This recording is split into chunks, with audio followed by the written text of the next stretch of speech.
Pendant que t'étais au Canada, les gens me disaient que Robert allait se marier avec une Canadienne. Penses-tu que Robert t'aime? Même s'il revient, il ne te donne aucune importance. Chérie, chérie, je ne pourrai jamais oublier tout ce que tu as fait pour moi. Tu m'as aidé à devenir l'homme que je suis aujourd'hui.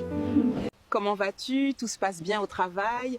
Tu m'avais mentionné que tu travailles au même bureau que Robert. As-tu déjà eu l'occasion de le rencontrer? Oui, nous nous sommes déjà rencontrés au bureau, mais nous n'avons pas pu échanger plus que quelques mots. Il était très occupé à cause de sa femme. Prends l'occasion de lui dire si tu es seule avec Robert Formal. Je vais également lui en parler aujourd'hui car il doit me rendre visite. Je vais essayer de lui en parler aujourd'hui. Je dois aller au travail. Je suis déjà en retard. À plus tard. À plus, ma chère. Chérie, aujourd'hui, peux-tu me chercher au travail à 18h? Oui, mon amour, je serai là exactement à l'heure. Je suis en retard, mais je suis sûre que Robert comprendra. Je vais prendre un taxi tout de suite et m'excuser pour mon retard.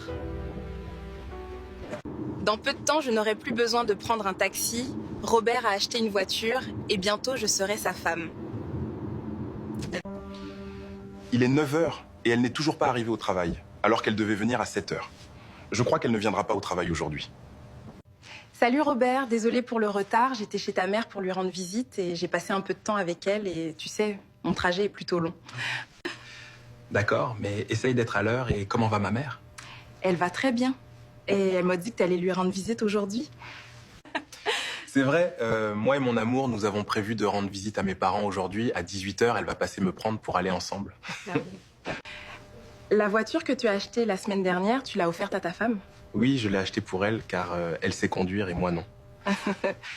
Dieu est grand. J'ai maintenant une splendide maison avec piscine et voiture. Avant, les gens me considéraient comme une humble vendeuse de légumes.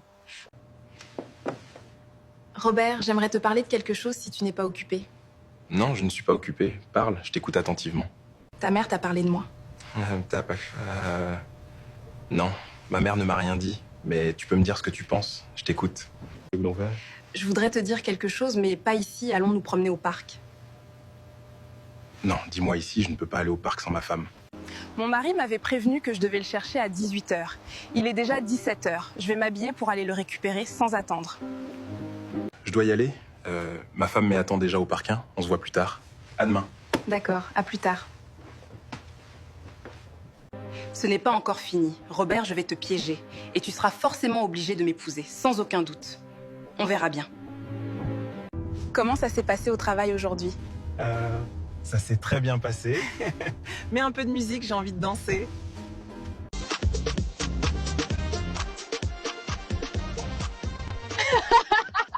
Tu danses bien, moi je ne sais pas danser. Chérie, la route est très dangereuse. Arrivons la voiture et garons-la ici. On peut marcher à pied jusqu'à chez ma mère, ce n'est pas loin. D'accord. Si je propose à ma mère de lui acheter une maison, elle refuserait. Elle me dirait, si tu as vraiment de l'argent, donne-le-moi. Je m'achèterai ce dont j'ai besoin moi-même. Ah. Je connais bien ma mère. Quand j'étais petit, mon père lui a demandé de construire une maison. Mais ma mère lui a répondu, je n'ai pas besoin d'une maison. Maman, j'ai envie d'acheter une maison pour vous deux, qu'est-ce que t'en penses? Mon fils, c'est une très bonne idée, je suis très fier de toi, mais ta mère a déjà des idées sur la question.